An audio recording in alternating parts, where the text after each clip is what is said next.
सोना, गोल्ड। हमारे बुजुर्ग कहते थे कि हर बार बचत करके कुछ सोना खरीदते रहो। सोना बुढ़ापे की लाठी। सोना बहुत जरूरी है। यह सोना भी जरूरी है और चमकता हुआ सोना भी जरूरी है।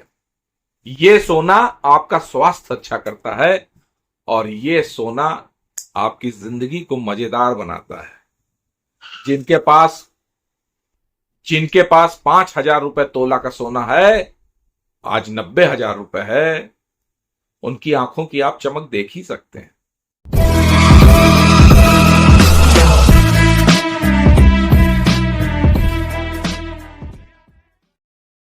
नमस्कार, मैं आनंद राज त्रिपाठी और आनंद भाव फैमिली में बहुत बहुत स्वागत है।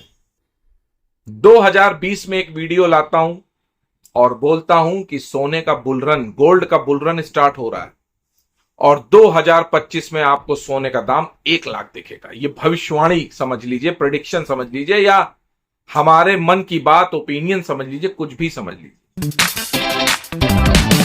सोने के दाम बहुत बढ़ गए हैं और चांदी ने रेस लगा दी है। जो टारगेट मैंने 70,000 रुपए दिवाली तक दिए थे और 58,000 सोने के टारगेट दिए थे दिवाली तक, वो लगता है अभी पूरे हो गए। पिछले वीडियो में मैंने आपको बताया था कि गोल्ड बीज में कैसे 6,40,000 रुपए एक साल में कमाए गए। तो सब पूछ रहे हैं कि अब सोने में इन्वेस्ट करें कि चांदी में इन्वेस्ट करें, कब करें, अभी करें या रुक जाएं।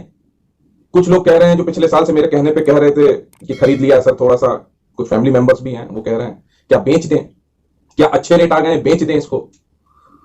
तो मैं देखिए सबको एक चीज बताना चाहता हूं, आने वाले 5 साल के लिए सोने को बेचना नहीं है। जो फिजिकल रखे हैं, तो हम इंडियंस में ये टेंडेंसी है कि हम सोना बेचते नहीं, खरीदते हैं। जो ट्रेडर की तरह इंतजार नहीं करना है गोल्ड में, इन्वेस्टर की तरह गोल्ड को खरीदना है। जो समय है, मैं ये कहता हूं आपसे कि अपने पोर्टफोलियो का 10 से 15% गोल्ड में एलोकेट करिए। लेकिन इस समय मैं आपसे कहूंगा 20 से 25% आप गोल्ड में एलोकेट करिए। चांदी में भी काफी तेजी रहेगी। आप मोटा मोटा ये मान के चलो कि गोल्ड में तेजी है, डॉलर की कमजोरी दिख रही है। मुझे 5 साल में एक्चुअली में जो गोल्ड ने अभी अपना हाई तोड़ा है, 2011 में जो इसने हाई बनाया था, करीब 9 साल के बाद इसने $1920 का अपना हाई तोड़ा है और $2,000 के ऊपर इसने बंदी दिखाई है। तो मुझे यह लग रहा है कि यह बुल रन स्टार्ट हो रहा है। कोई बुल रन का टॉप नहीं बन रहा है, अभी स्टार्टिंग हो रही है। मुझे लगता है सोने में कम से कम 1 लाख रुपए का भाव दिखना चाहिए 5 साल के अंदर, 2025 तक। 5 साल का बुल रन स्टार्ट हो गया है। और चांदी भी मुझे कम से कम 1.5 लाख से 2 लाख के बीच में दिखती है। मोटा मोटा पकड़ लो, 1 लाख अगर सोना है तो 1.25 लाख चांदी होगी। अभी तो हर हालत में 2 साल तेजी है ना। आप टारगेट पकड़िए तो 80,000 तो आप पकड़िए ही सोने को, 1.25 लाख चांदी पकड़िए ही, कितनी तेज होगी। डॉलर टर्म में $3,000 पहले, फिर $3,500 और हो सकता है $4,000 भी छूने का प्रयास करे सोना।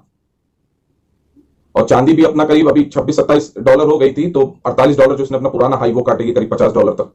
दूसरा, जो लोग पूछ रहे हैं कि गोल्ड में बेस्ट एंट्री का टाइम क्या है, बेस्ट प्राइस क्या रहेगा, तो देखिए वो समय निकल गया जब मैं पिछले साल सबसे कह रहा था बराबर 26,000 के रेट पे बोला, 30,000 के रेट पे बोला, 35,000 के रेट पे मैंने जनवरी में बोला, जब सबसे पहले बाइंग दिखी थी गोल्ड ईटीएफ में। सबसे ज्यादा बाइंग हुई थी 7-8 साल बाद गोल्ड ईटीएफ में, सबसे ज्यादा बाइंग जनवरी 2020 में हुई थी। तब मैंने बोला कि आप ईटीएफ खरीद लीजिए। तब ईटीएफ चल रहा था करीब 36 रुपए 37 रुपए का, 40 रुपए उसने किया था, फिर 36-37 रुपए चल रहा था। गोल्ड 20 की बात कर रहा हूं मैं। तब मैंने कहा था इन्वेस्टमेंट कर लीजिए। तो वो तो गाड़ी अब छूट गई है और आगे आ गए हैं। लेकिन अब ऐसा नहीं है कि अब इन्वेस्टमेंट नहीं कर सकते। आप बाकायदा हर महीने के लिए सिप करिए, गोल्ड में सिप करिए, सिस्टमैटिक इन्वेस्टमेंट प्लान। सिप जैसे म्यूचुअल फंड में सिप करते हैं, वैसे गोल्ड में 1-1, 2-2 ग्राम सोना खरीदते रहिए। कुछ लोगों को बहुत प्यार होता है फिजिकल गोल्ड से, जब तक वो खरीद के घर में लाके अपने सामने तिजोरी में बंद करके नहीं रख लेते हैं या बैंक लॉकर में नहीं रख देते, तब तक सुकून नहीं होता कि उन्होंने सोना खरीदा है।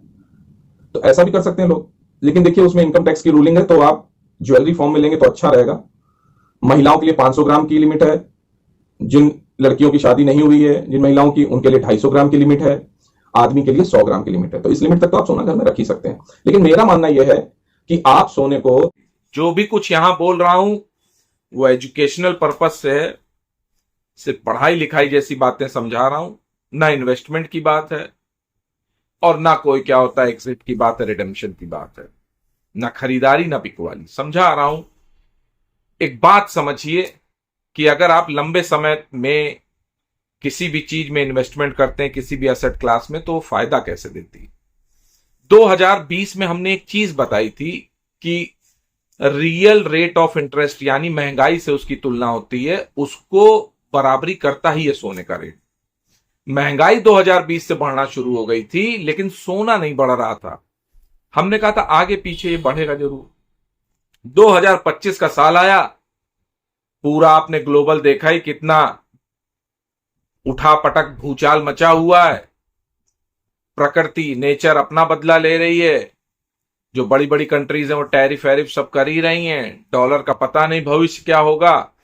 मतलब इस तरह की उपापोह में सोने का दाम बढ़ना शुरू हुआ। जबकि क्रिप्टो आ गई थी, क्रिप्टो को भी हमने टेलीग्राम पे बोला था कि गुरु इसका भी मामला गड़बड़ होना है, वो हो रहा है। टेलीग्राम चैनल बिल्कुल फ्री है, उसको जरूर ज्वाइन कर लीजिए। फ्री टेलीग्राम चैनल है, वहां पे जीवन की, मनोविज्ञान की, शेयर मार्केट की सारी बातें होती हैं। जिंदगी को कैसे जीना है कुछ उस पर भी बात होती है। ज्वाइन करोगे तो मजा आएगा, नहीं ज्वाइन करोगे तो और मजा आएगा। वो कहते हैं ना, मन का हो अच्छा, मन का ना हो बहुत अच्छा। आपकी इच्छा हो, आपको मेरी वाणी अच्छी लगती हो, मेरी कमेंट्री अच्छी लगे, ज्वाइन करिए। बाकी जबरदस्ती किसी भी चीज के लिए नहीं है, इस वीडियो को सुनने के लिए भी नहीं। मन हो तो सुनो। 2025 1 लाख का भाव तब बोला कि 2025 में बनेगा। निश्चित तौर पे इस साल 1 लाख का भाव सोने में बन सकता है। अब सब लोग ये परेशान हैं कि यार गोल्ड का इतना भाव बढ़ गया और हम शेयर मार्केट में इन्वेस्टेड रहे, उसका भाव गिर गया, तो ऐसा ना हो कि हम शेयर मार्केट के शेयर घाटे में बेचें और गोल्ड खरीदें, तब तक गोल्ड गिर जाए। बिल्कुल हो सकता है, कुछ भी हो सकता है, लेकिन गोल्ड एक ऐसी एसेट क्लास है जो बाद में बढ़ती ही रहेगी, क्योंकि इसका डायरेक्ट महंगाई से लिंक है, इसका डायरेक्ट रिस्क है, रिस्क से लिंक है। रिस्क कैसा कि भाई अनिश्चितता है कि यार ऐसा तो नहीं युद्ध हो जाएगा, परमाणु बम कोई फेंक देगा, विश्व युद्ध हो जाएगा, इकोनॉमी गड़बड़ हो जाएगी। उसकी हेजिंग के लिए गोल्ड है, उसकी हेजिंग के लिए शेयर मार्केट नहीं है। शेयर मार्केट तो तब चलता है जब बाजार की इकोनॉमी एकदम लबालब हो और उस इकोनॉमी की ग्रोथ की न्यूज में एक चीज और लबालब हो।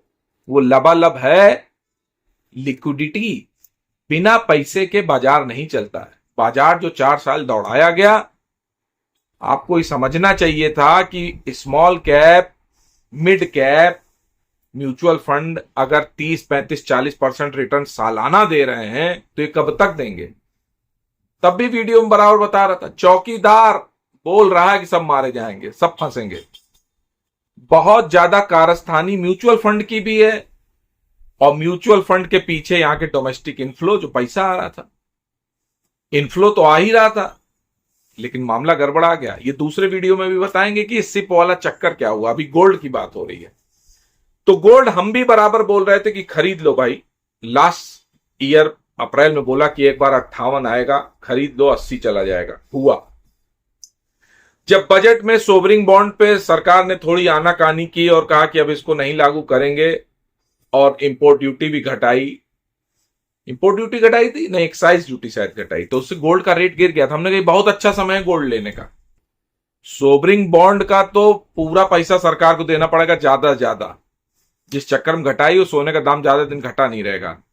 तो उस समय 70,000 सोना आ गया था, 68-70,000, जुलाई की बात है। हमने कहा इस समय ले लो, ये 82 और 95 जाएगा। पिछले वीडियो में भी, गोल्ड के वीडियो में हमने बताया कि 82 से 95 का ये अभी टेरिटरी पकड़ लेगा। जो ऑर्बिट होगी वो 82 से 95,000 की होगी। देखिए हो गई, 85 के नीचे नहीं जा रहा और 95 तक जाने की कोशिश में है। वो अलग बात है कि गोल्ड हम थोड़ा खुद भी खरीदना चाह रहे थे, हम भी नहीं 82 में खरीद पाए, 72 में भी नहीं खरीद पाए। पहले का खरीदा हुआ है, पिछले साल का, और उसके पहले का खरीदा हुआ है बहुत सस्ता। गोल्ड हमको भी खरीदना है। तो क्वेश्चन ये होगा कि आप कहेंगे कि सर फिर गोल्ड अभी खरीदा जाए, महंगा है कि नहीं। देखो, पर्सनल मेरी ओपिनियन है, नितांत निजी व्यक्तिगत मेरी राय है कि मैं गोल्ड खरीदूंगा 89 में भी। अभी होली के बाद मैं थोड़ा सा गोल्ड खरीदूंगा, इस चक्कर में कि थोड़ा सा खरीदने के बाद होता है ना, कहते हैं कि खरीदे उसके बाद गिर गया, तो हम चाह रहे हैं खरीदें और गिर जाए। यही काम हमने गोल्ड बीज में किया था, तो गिरी ही नहीं। गोल्ड बीज इसीलिए खरीदा था कि थोड़ा सा गिर जाए तो यार पत्नी वत्नी को कुछ बनवा दिया जाए, कुछ अपने लिए एक आध बनवा ली जाए, अंगूठी अंगूठी, लेकिन वो गिरा ही नहीं। अब फिर वही काम करेंगे कि थोड़ा सा मैं गोल्ड में शिफ्ट होऊंगा, थोड़ा सा गोल्ड में खरीदूंगा। सिल्वर की बात भी होगी, रानी की बात भी होगी दूसरे वीडियो में कि रानी में मैं क्या कर रहा हूं। रानी में भी कुछ ना कुछ तो किया ही जाएगा, क्योंकि वो तो ट्रेडिंग पर्पज से है। सोना क्या होता है, थोड़ा सा इन्वेस्टमेंट और हेजिंग पर्पज से। इन्वेस्टमेंट भी कम समझो, हेजिंग समझो कि सुरक्षा। सोना हमको आत्मिक सुरक्षा देता है, हमारे पैसे की सुरक्षा देती कि यार सोना है तो किसी में भी कन्वर्ट हो सकता है। और ये मत समझिए कि महंगाई चरम पे नहीं जा सकती। अगर पड़ोसी देशों में 500 रुपए किलो का आटा बिक सकता है तो 1000 रुपए का आटा यहां पे भी कभी बिक सकता है। 150 करोड़ की जनता है और ग्रोथ थोड़ी कम है इस समय। बाकी किसी और वीडियो में बात होगी।